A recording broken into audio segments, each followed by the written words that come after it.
Coming up on this week's FAS TV, we visit Fearn Farm during one of their on-farm auctions. And we're back on Arran with the Net Zero Arran Group and Bumblebee Conservation Trust looking at enhancing farms for pollinators. Fearn Farm in the north of Scotland has been home to the Scott family for 4 generations. John and Fiona, along with their strong team at Fern, are at the cutting edge of breeding high-performing livestock suited to modern and sustainable farming systems. My name is John Scott. I farm at Fern with my family. I'm the 4th generation to farm here. Dad's still in the mix, Mum and Dad are both still involved, and my wife Fiona and I run the farm with our kids now getting involved as well. It's a mixed farm, it's a lowland farm. Our base here at Fern is just under 600 hectares and we do farm other units throughout East of Ross and Sutherland on contract farming basis and also on leased. We grow spring barley for malting. Also wheat for the distilling industry. We've got our own peas and oats for our own use, and we've also got quite a lot of livestock, 3,000 breeding ewes and 250 cows that we look after, most of which are ours, some of which are contract farmed. Within those flocks and herds of ewes and cattle, we have pedigree flocks and herds. So we've got pedigree Texel, New Zealand Suffolk, Aberfield, Beltex, and on the cattle side of things we've got Lings and beef shorthorns. We've got a cracking team here at Fern, a full-time team of 5, both outside on the farm and inside in the office. And we try to do things a little bit differently. We've never been afraid of challenging ourselves, so very much a grass and forage-based system. We try and avoid, where we can, feeding concentrates. But I make our own hay and silage, and we do have really good contractors locally which we rely on, so we don't have a lot of big kit. So in terms of our stud enterprises, the cattle and sheep, we've been at it quite a while. The first Texels came here when I was 21, so that's some time ago now. That'll be about 27 years ago, and we've just gradually added different breeds and grown the stud side of things. Shorthorns would have been here when I was 22, so again they've gradually grown, and we're now running around 700 breeding ewes in the pedigree side of things, and well, yeah, all of our cattle more or less are either purebred shorthorn or ling. And our marketing throughout the years has changed in that we've moved from a very traditional style of marketing where we would have been feeding our tups, our rams and our bulls to take them forward to sale and feeding quite heavily and selling at society sales and local sales. But we shifted away from that a number of years ago now to selling on farm with the sheep, and that's worked really well, and we're in year 11 of selling on farm, and that sales process has also changed. It's changed from a conventional ring style sale to a Helmsman style auction online. Our objectives when breeding stud stock, the pedigree side of things, is to produce animals that will leave here and go and do a really good job for our customers. There's no point us selling something that we're going to get a phone call about and that won't do what it says on the tin. We want animals to go and thrive on forage and grass. That's why we don't feed cereals. We don't muck around dressing sheep or cattle before the sale, and we sell them as naturally as we possibly can. We want genetics that will work in various different environments and handle the Western Isles, Shetland, Orkney and some extreme climates. So we do push our genetics when they're here, and if they don't make the cut, they don't make the cut, they're gone. We have a vet check for all of the rams we sell, and if they're not up to it, well, they're culled. And it's the same with our bulls. There's just no point producing something that isn't going to do a job. Now, some animals will slip through the net. Some bulls and rams, for example, may break down for some reason, but it's important that we back those animals up. So we really like to stay in touch with our customers, and if there's a problem with something we've sold, we'll just fix it. That's the easiest way. It's a family farm, and I'm very lucky to be here, a custodian of it just now, but we've got to be thinking longer term. We're thinking about where our customers will be in 10, 15, 20 years time, what their needs will be. So that's why it's really important that we work as a team. Dad's still in the mix, obviously, with his wisdom and knowledge. He's a bit older, and James coming through, and Izzy, who have left school now and are done their studies, and James is away travelling, and Izzy's still at university, and hopefully the other two will get involved as well as they get older. But very much long-term approach to what we do with our genetics. John has successfully introduced an online auction for his livestock, allowing buyers from across the UK and further afield the opportunity to purchase stock from the comfort of their own farm office or tractor seat. We are now in year 11 of on-farm sales, and I can remember the day we had high performance recorded taps at a sale in Dingwall, and we were on in the afternoon, and we didn't get a good go at all. Everybody was off home to the combines, and I just thought, we've got to do this differently. So we asked the mart, and they came and did an on-farm sale for us the next year, and it worked. We had 40 rams the next year, and we've now built that up. We've got 150 this year, and we do have another bunch to sell privately later on. So yeah, it's evolved too. It's evolved from an on-farm sale with a ring, and the local auctioneers doing the sale for us, to your bid, which is an online helmsman style auction, which is a really transparent way of selling stock. So if you come to a sale and you want to buy lot number 50, it's your first choice. You can push that all the way to where you're comfortable, and if it goes beyond your budget, you can drop back to number 45 if it's your second choice. So it avoids that scenario whereby you go to a sale, you wait for your choice in the catalogue, and once it's passed, and you have to make do with something that's second best or not up to the standard you want. This allows you to move around the sale, and you can buy from anywhere within it. So at the end of the sale, when get to 3 o'clock on our sale day, and we've 2 minutes clear without any bid, we hit a button and the whole sale finishes, and all the names come up on the screen. So it's a really transparent way of doing things. It's very important for us, and our objectives at the start were to get a good sale of rams at decent money, whilst creating an event where people could come along and socialise with each other, because that's very important in our industry, that we make sure that we speak to people. We can be quite insular, and that's why today we're supporting Farmstrong, which is a cracking initiative we're bringing across from New Zealand to help people with well-being. It's quite exciting.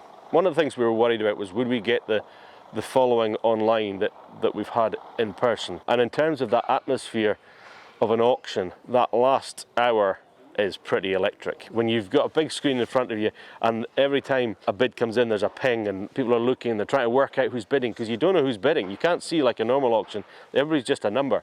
So it is exciting towards the end. It's a real rush. It's nerve-wracking for me in the week leading up to it, and we spend a lot of time, watching screens, which probably doesn't do any good, to be honest. We're pretty confident in our product. As I've said before, they're raised on grass and forage based systems with no messing approach to them. They've got good performance figures, and they're proven they go and do a good job wherever they go.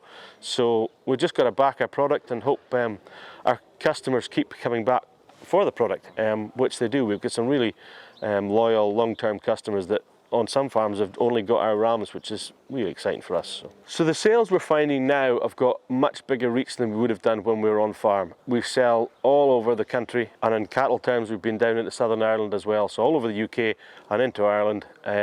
We have people buying from us that will not come to the sale.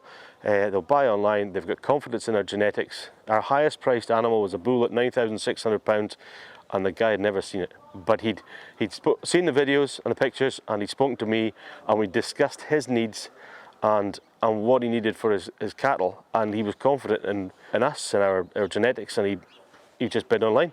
We'll have people bidding today who are sitting on combines or carting grain or on a baler, and they know what our genetics are all about. And you could go into our shed there are 48 Texel rams available. Over 35 of them are top 1% of the index. Really, for producing prime lambs, most of those sheep will do a very good job, and it's just down to that personal preference in the end. One of the biggest decisions that a farmer will make is where to buy his livestock from. It's not the actual ram, it's where to buy the ram from.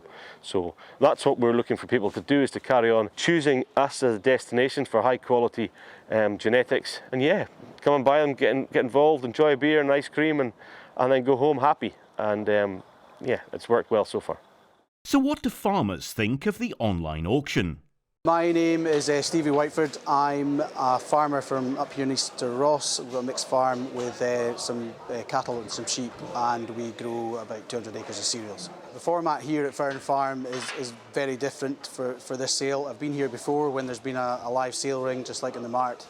But in recent years, it's changed quite significantly. It took a bit of getting used to the first year with the online bidding system, but I quite like it actually, to be honest. It's a totally different dynamic. You can come here and be sitting on a handful of tups for the first 3/4 of the sale, and then things hot up, you get outbid, and the beauty of it is you can go through the back. Look at all the tups that are there. They're not just in front of you in the ring for a minute or two and then they're gone. You can go and change your plans, find something else, There's a lot of good tups here anyway, and like today, for example, I came here with a sort of predefined idea of what I wanted and come home with 3/4 of that are completely different. So, but still happy with what I've got. In a live ring, if you've got a tup you really want, you've only got that brief period of time, whereas you can, if you're here for a few hours, you can stick on a tup or two. If you're worried it's getting bid up too high, go and reassess things, and you can make the strategy is completely different. But I think it gives a lot of flexibility, which you don't get in the live ring. If you would like to find out more about Fearn Farm's online auction, please visit fernfarm.com.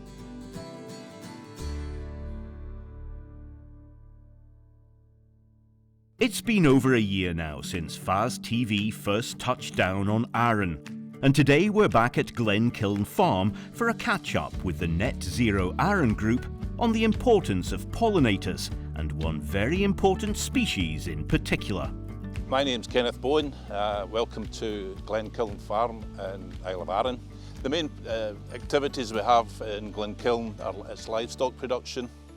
We have 500 hill ewes. We've got 100 in-by. Hill ewes are blackface Cheviot cross, and in-by are Cheviot, and we've got some Valley Blacknose sheep as well, which is my wife's project. We also grow 10 acres of barley just to be self-sufficient, for the cattle, and the straw is the byproduct of the straw is very valuable on Arran because transport costs are so high. Glenkiln extends to almost 3,000 acres. We've got 2 other farms down at the south end as well. We run 86 beef cows, Aberdeen Angus cows on Glenkiln, and we've got another 40 Aberdeen Angus down at Kildonan at the south end. I employ 4 farm workers. My son Cameron looks after the south end farms, and I've got 2 workers here that help look after the livestock. We're fairly diversified as a farm here. We're fortunate enough to get consent to build a hydroelectric scheme. That produces enough power for around 400 homes in the village here. That was commissioned in 2016, and it's been a good investment. We're fortunate enough to get into an AECS scheme 2016. So we've got moorland habitat, which is managed not just for sheep grazing, but Arran has got 5% of the UK population of hen harriers. So we've got hen harriers, we've got golden eagles, I've got quite a selection of smaller moorland birds as well. We're considering peatland restoration. We're working with Nature Scott to look at sites on the moorland to see whether we can see whether it's suitable for restoring. Yeah, I've been involved in the EECS since 2016. We've applied again to get into the next round.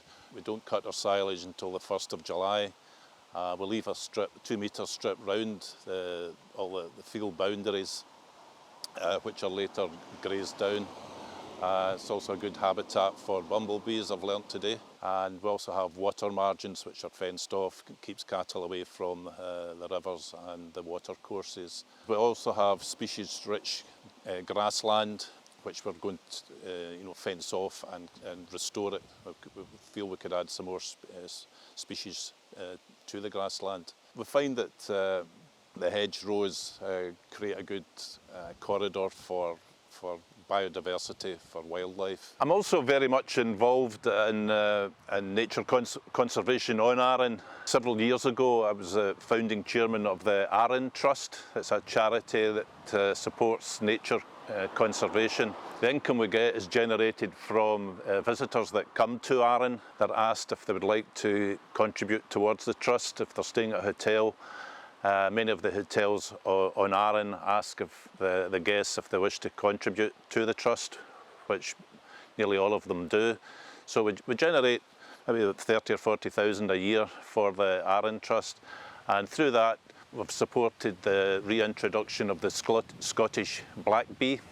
There's an Arran bee group on Arran, so we funded them to reintroduce the Scottish black bee.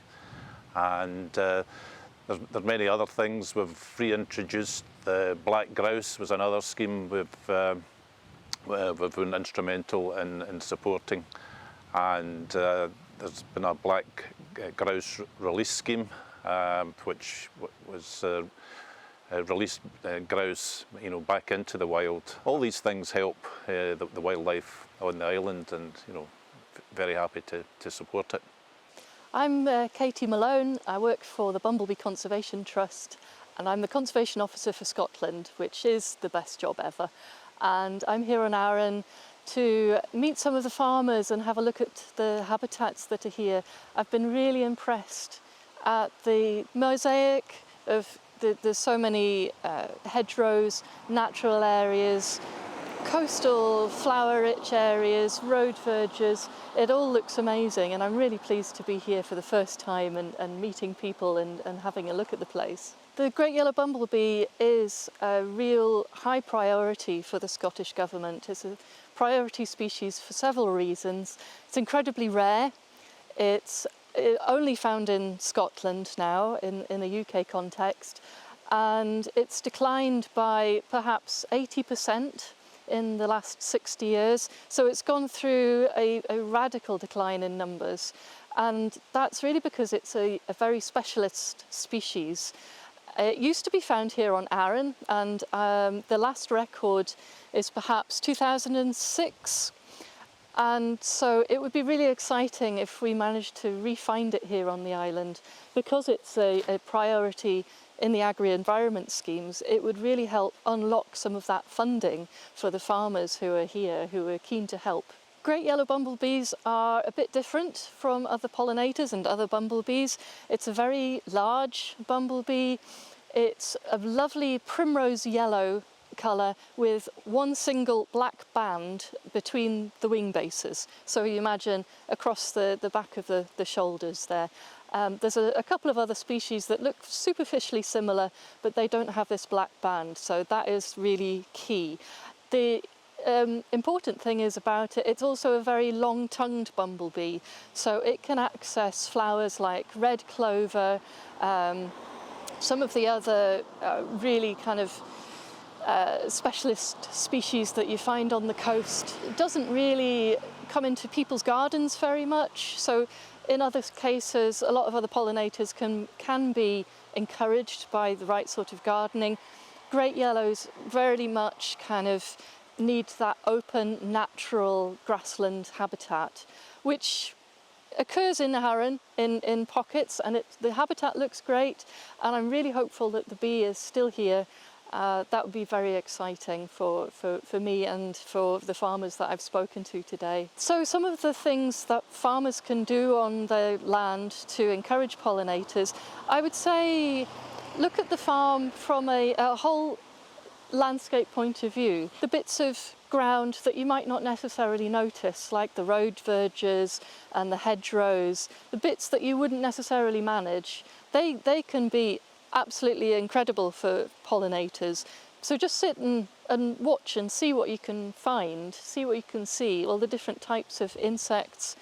There's not just bumblebees do pollinating, there's flies and wasps and beetles and a whole plethora of things. So I would encourage farmers to look at those kind of the other things that they have already, and then maybe look at where there might be a gap in the forage for bumblebees. So bumblebees need flowers right through from on Arran, probably you're talking April through to the end of September. So if there's a time in that season when you might not have flower-rich habitats, you might want to prioritise those. Say, you might have a lack of spring forage, but you know that your road verges are really great in July, August. So you could prioritise spring forage, so you could get more willows and flowering currant into your hedges. You might want to oversow some white clover, those sort of things. So it doesn't have to be vast areas. We're encouraging people to just plant up small pockets if that's all you've got. every little helps, as they say, and diversity is really key for encouraging a number of different pollinators, not just bumblebees. I've been really delighted at the level of engagement that the Arran farmers here have had with the message about pollinators that I've been presenting today. I've only had a short time on the island, I've only met a few people, but I am really looking forward to coming back in future years and keeping encouraging people to look at pollinators on their farms, monitor and do more work so that we can really support our crucial pollinator ecology and the specialist habitats as well as the generalist habitats. Farms have an absolutely crucial part to play in that, and I think people have really got that today from the message.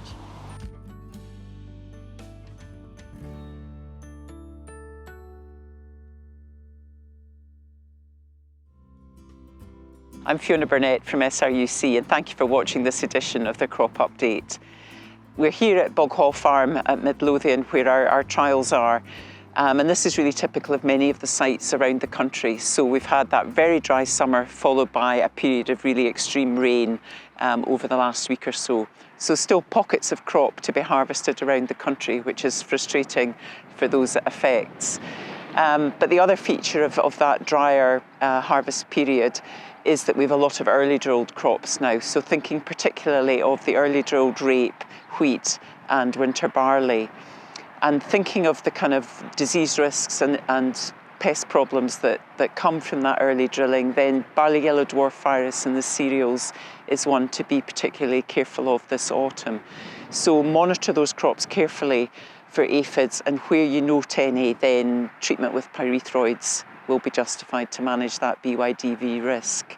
We're standing here by oilseed rape, which is just coming through. So thinking of oilseed rape, then clubroot, where we've had early drilling, is a feature. It will likely be worse where we've early drilled. And light leaf spot is another one to worry about. So we're some way off light leaf spot sprays, which we'll be thinking about at the end of October and into November. But the risk is slightly enhanced from that early drilling that we've just had. And then probably the final thing to mention is potatoes. So we're clearly in the end game now when it comes to blight management.